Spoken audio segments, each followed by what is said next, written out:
Hello everyone, hello people of the world, people of the known universe. Welcome to my channel, Sir Cools a Lot. You're cool, I'm cool, we're all super cool. So I am trying to catch up on various videos that I want to post.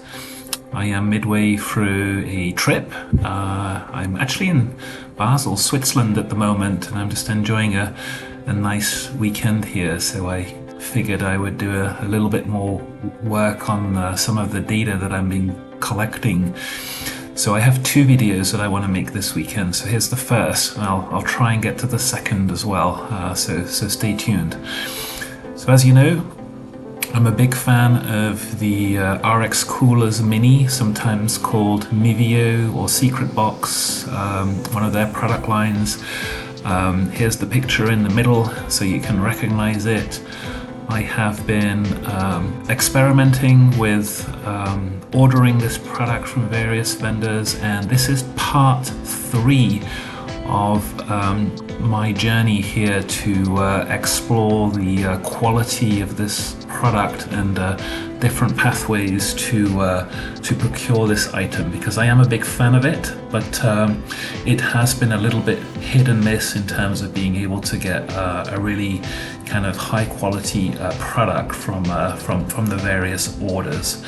So let me show you what I have here, and I hope you find this third installment of this RX Coolers Mini series interesting.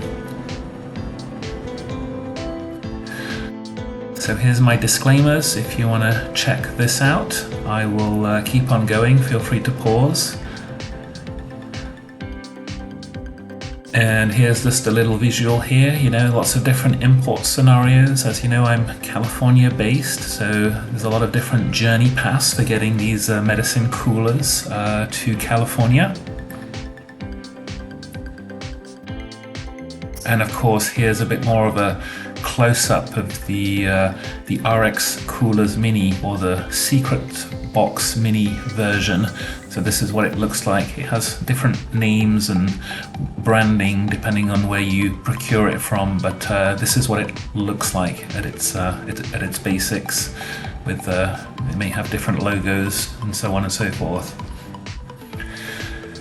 So in terms of experimental setup, for this round of testing, as you can see, I have an amazing collection of 6 of these units that I recently procured. I will share a little bit in a moment where the different units came from, but I thought this would be a really fantastic opportunity to do a true sort of apples to apples, head to head performance comparison between several units of the same model, to really see, you know, what kind of variability or manufacturing variability might play out.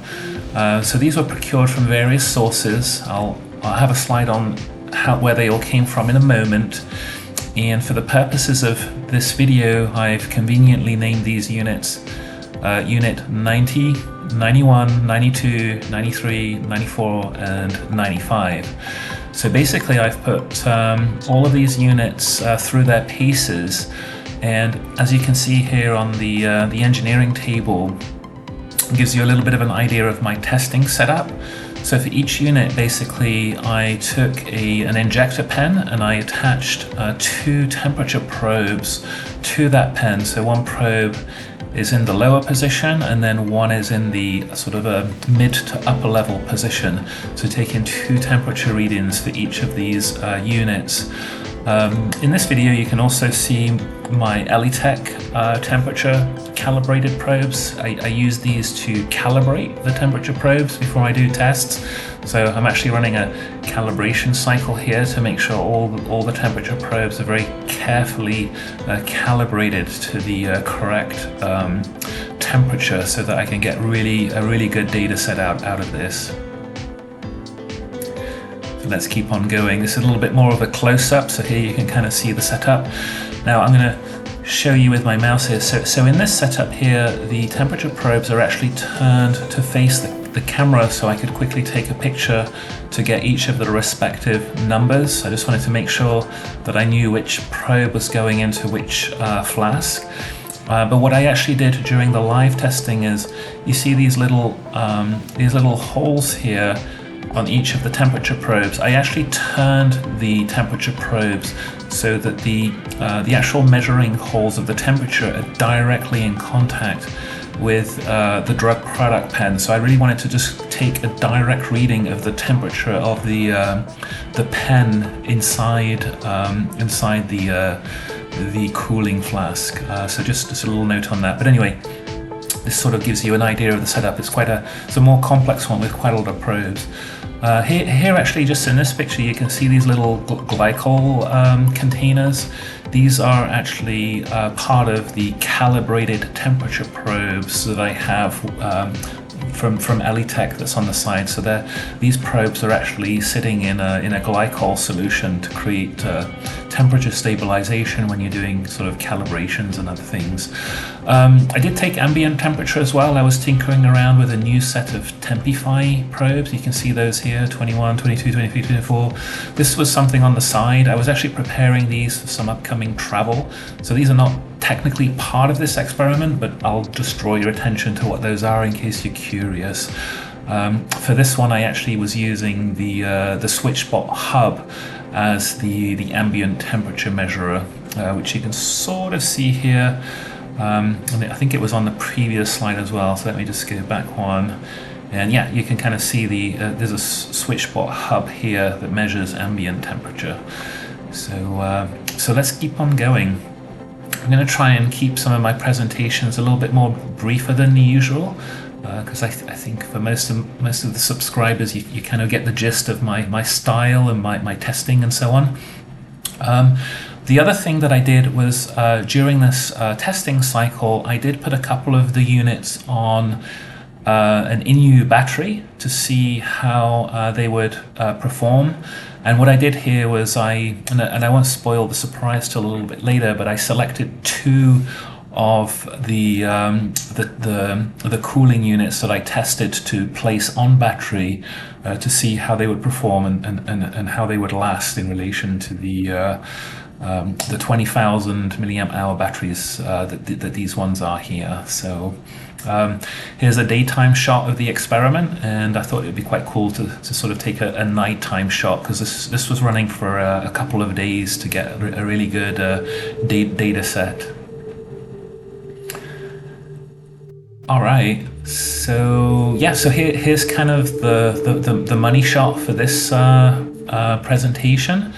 So let me walk you through this. So obviously you can kind of see the ambient temperature. One note about the ambient temperature here was so during the day on Saturday, some members of my household love to open up windows even though it's sort of winter and cold for whatever reason, and so actually you can see that temperature drop happen as a result of the windows opening. So hey, why not? That was the temperature of the house, and might as well capture that data while we're at it. So that's sort of interesting. To cut a long story short, then, for the most part, most of these units performed really nicely and very they performed in a very similar manner to each other. But there was a couple of interesting notes that came out of this. So first of all, you can probably already see that one of the units, which we call number 95, so unit 95 performed substantially better than the other units in terms of temperature profile and the temperature to which it went down to. So you can kind of see here the red marks denote the 36 to 46 Fahrenheit zone, which is kind of the hot one for most of our medicine cooler needs. And unit 95 really went down to that sort of 38 Fahrenheit mark, which was really quite impressive to see. I was very, very excited to be able to acquire inventory that can do this.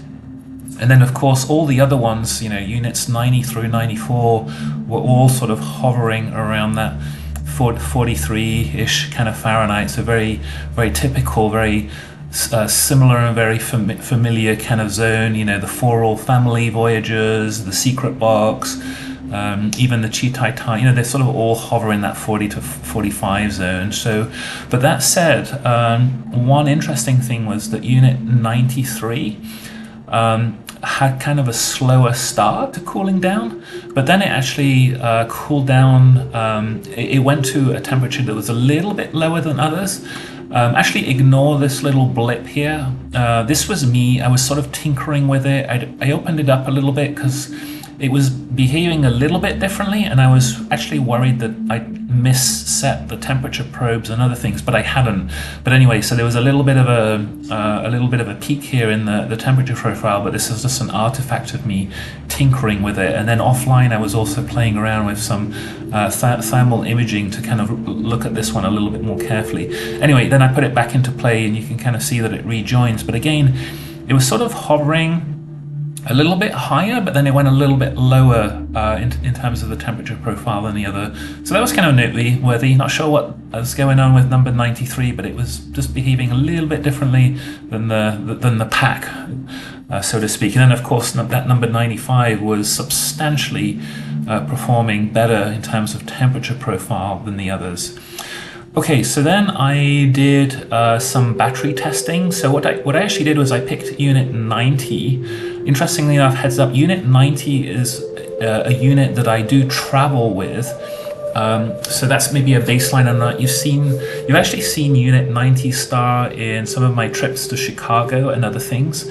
So I thought that would be a great kind of baseline. And I was suspicious or just wondering whether Unit 95, because it was performing so much more better than the other units from a temperature profile perspective, actually the price to pay for this would be the battery and how long it would last. So I figured, hey, let's just run that and see. And then you know, pretty logically, you know, the lower the temperature you get, you know, the more power that's going to consume, and you can see that play out here in the data. So started put it on battery around 10:30 a.m. on a Saturday, and it basically ran for about 18 hours, and then around 4-ish in the morning of the Sunday, it basically ran out of power.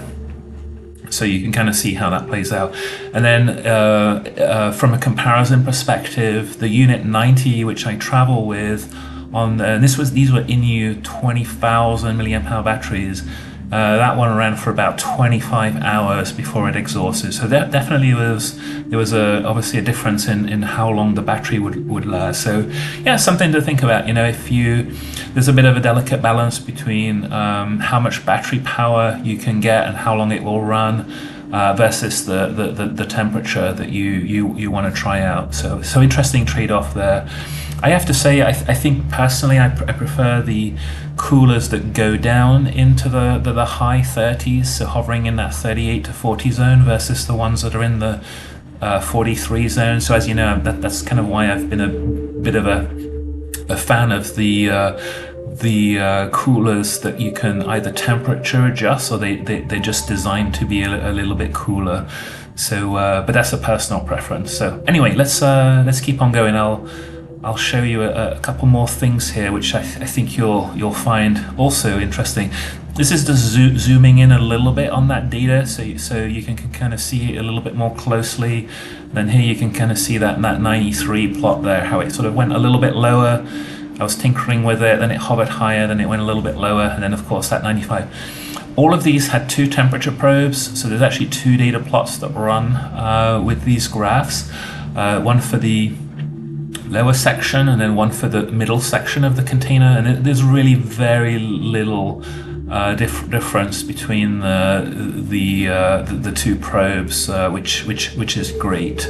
But as always, you know, just be a little bit careful about putting inventory very close to the top of a unit when you're not using the USBs and you're just using the gel packs, because that's always usually the weak spot there where we kind of the warmest. But for USB systems, that's kind of a different story. They seem to be fairly uniform here for the RX Coolers Mini. So I'll keep going here. I was tinkering around with the thermals, as you mentioned. These are quite hard pictures to take and visualize versus what you can see with the live thermal cameras. But I did try to get some good enough pictures to sort of illustrate what caught my attention as I was studying this over time. So the first one was actually that Unit 93. Over time, when you sort of looked at it under the thermal camera under different temperature cycles and stuff, it did seem to be, let's say, venting a little bit more heat than the others. So it always seemed to have a little bit more warmth than the others. So I was actually debating in my mind or thoughts whether perhaps the thermal flask, the vacuum seal, the quality of the layers and other things like that was maybe a little bit off with this one somehow. I don't know, but it was you could sort of there was a bit of a tint of it when you sort of looked at it under the thermal camera. And then also, interestingly enough, Unit 94, although it performed well from a temperature profile perspective, it actually had some mechanical sounding differences with the cooling fan, which I'm going to play to you in a minute. And so I took a little bit of a closer look at this one, and I was almost noticing or feeling that there was a little bit of a thermal difference between this unit versus the others around sort of around the neck. It's very hard to pick up. I was trying to get a good picture of this. But anyways, and so I was debating whether this unit was just maybe having to work a little bit harder, or is just a little bit more cranky, or there was something wrong with the fan that was making this sort of cooling, the Peltier cooling area just a little bit hotter on the hot side. I don't know. Anyway, not the greatest data. I don't know if I can draw conclusions from this, but certainly interesting to see. But overall, I would say there wasn't anything that really struck me as very strange from a thermal perspective. Everything seemed to be reasonably okay. Just some sort of some noted differences that may or may not mean anything. I don't know. Let's keep on going. So let me tell you about this mechanical noise now. All right, so I've got a couple of different videos, and I'm going to play them in sequence. So I've got 3 videos. There are 2 here. So the first one, it's basically just a continuous play going from cooler to cooler, and just take a moment to listen to the sound, and you may or may not notice differences. All of the coolers are running, but the microphone and the video from my phone will sort of move over from one to the other. I start with cooler number 95, and then I go 95, 94, 90, and so on. So you can sort of count down as you're watching this one. So let me play it, and I'll be quiet for the moment.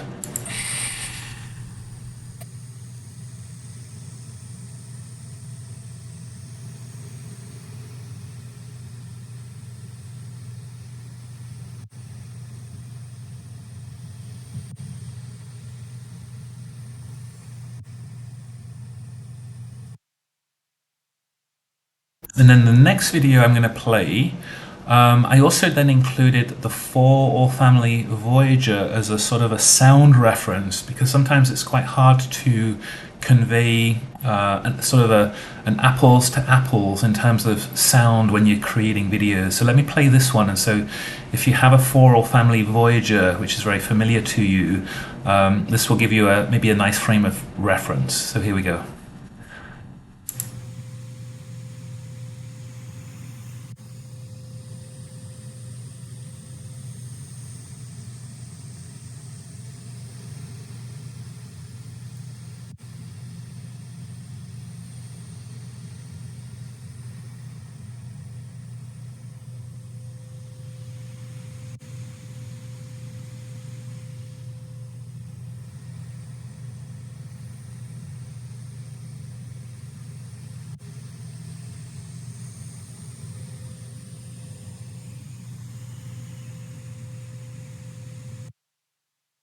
So I hope you found that interesting, but actually the next video that I'm going to play is a little bit more, let's say, experimentally worthy, because I'm going to do these now one by one.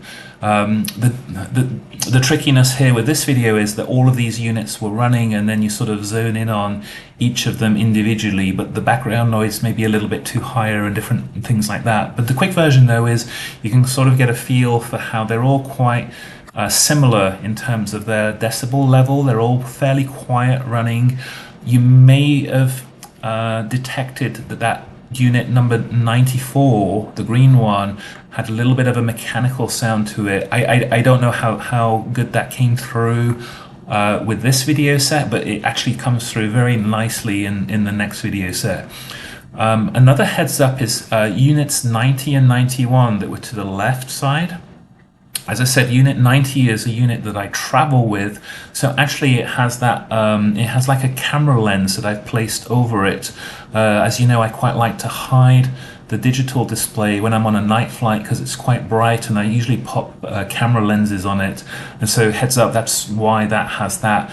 And then interestingly enough, I quite liked unit 91, so I put a camera lens on that, and I was starting to prepare to make that unit a backup for my travel inventory, and so that's why that unit also then has a camera cap lens on it. So just a heads up on that if you'd sort of noticed that.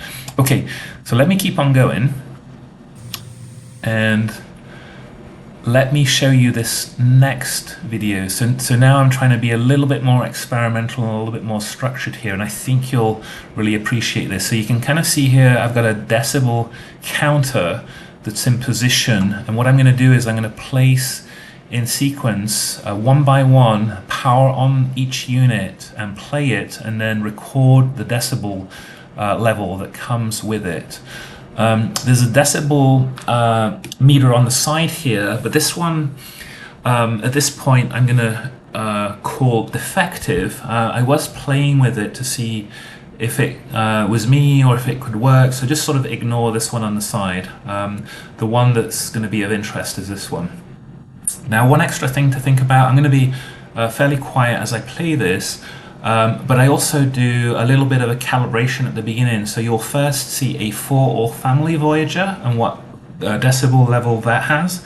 Then you'll see the Chi Tai Tai, which I also like very much. You'll see the decibel level for that, and as you know, that's a little bit of a louder machine than the 4 family Voyager.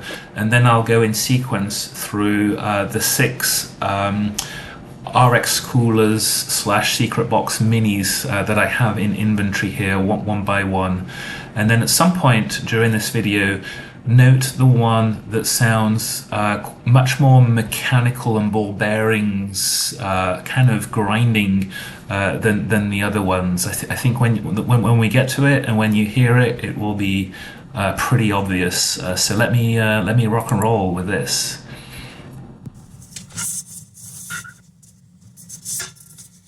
So here's the 4 family Voyager.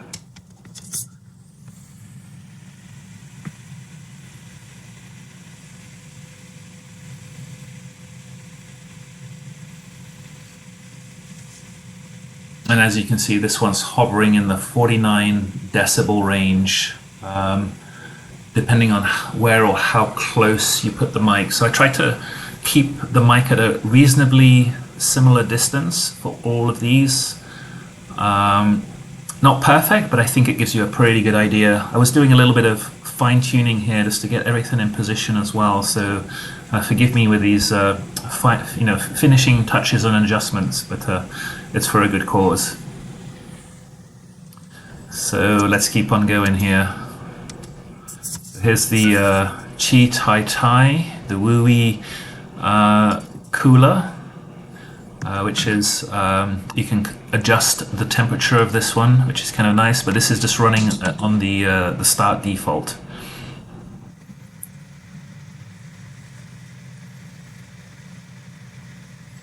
So as you can see, a little bit louder, it's hovering in that sort of 54 decibel range, just shy of that.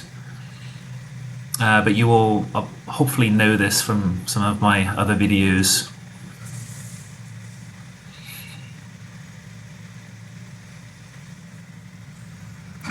should give you a nice sort of frame of reference baseline here. So now we're going to roll into the inventory.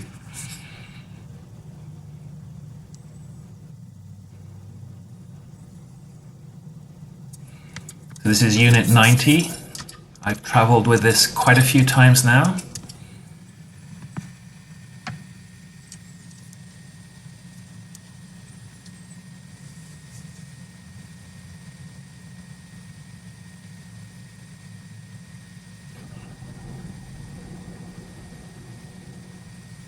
As you can see, it runs just a little bit quieter than the For All Family Voyager, just by a nudge, about 1 or 2 decimals. So that's the unit 90. Let's start in a few videos. And now we're moving to 91.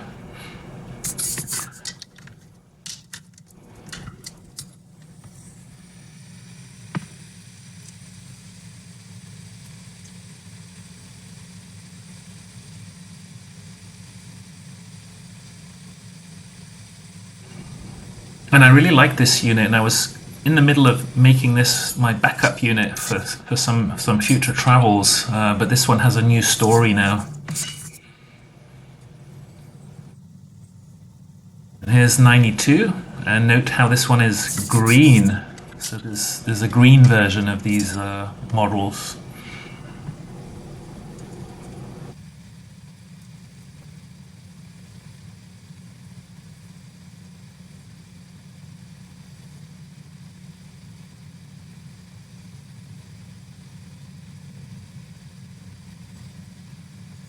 You can see that one's clocking in the 47 to 48 decibel mark, so also a little bit quieter than the For All Family Voyager, but not by much.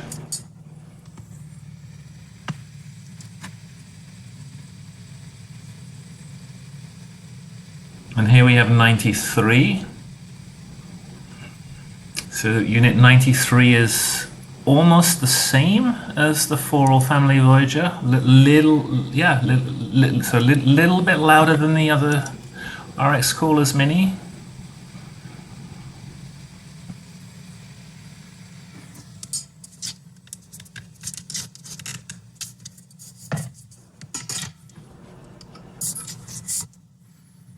And now we have number 94.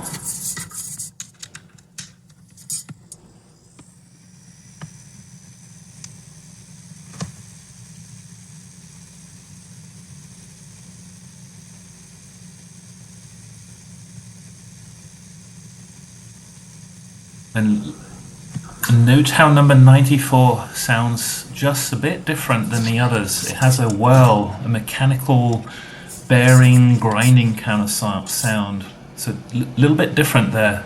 Something's different about the cooling fan, or something with this one. And then finally we have 95.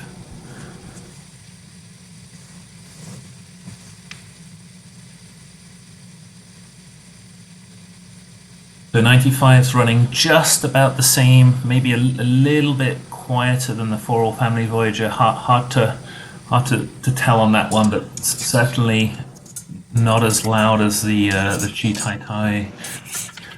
So that completes the set here. So I thought you'd find that interesting. Now we've got again, here's for your reference, here's the For All Family Voyager.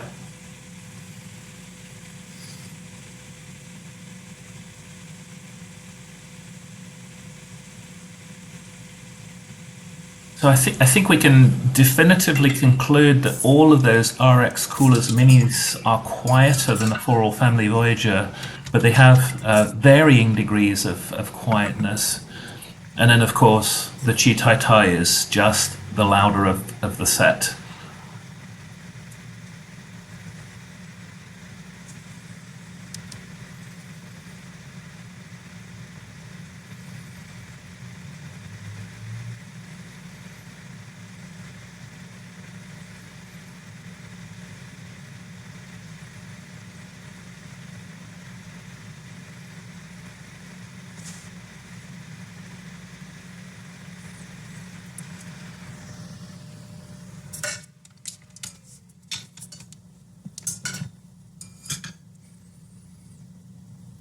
All right, so that wraps up the decibel experiment. So hope you found that interesting. I certainly did. Now, I was very interested and intrigued by that unit number 94 there that had a much more mechanical kind of sound to it.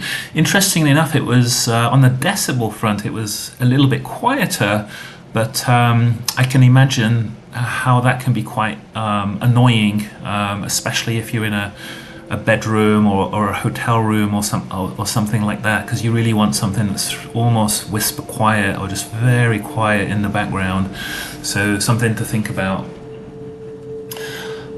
So let's keep on going. So really, I'm kind of at the end of the presentation here for this set. So this is just actually to show you, where some of these units came from. So some of them came from Amazon US orders, some of them came from eBay, some of them came from AliExpress, so kind of a mix of different places. Some of these I'm going to call them pretty nice gems, and then I think Unit 95, I'm going to call that one a rare diamond. Wow, what a special unit there, going down to 38, 39 Fahrenheit. Of course, I'm going to say units 93 and 94, I'm going to write those off as fails. 93 because it has a bit of a less than impressive temperature profile. It took a little bit too long to cool. It did kind of cool down a little bit lower ultimately, but I think its temperature profile was just a little bit off relative to the others. And then that Unit 94 had that weird mechanical sound, which I think would be a no-go for hotel rooms and other things like that. So two write-offs, 3 super nice units, and a gem out of this lot. So hopefully this video gives you an interesting idea of just how mixed and variable the quality of this product is, but also just something to think about in terms of just general product quality. You have to sort of think, keep in mind that all of these thermal flasks are really manufactured by companies that specialize in kitchenware. So they, high throughput kitchenware manufacturing, manufacturing thermal flasks for water cooling and other things like that. And they're really trying to sell products into the medical cooling industry without really rising to the bar of medical grade quality.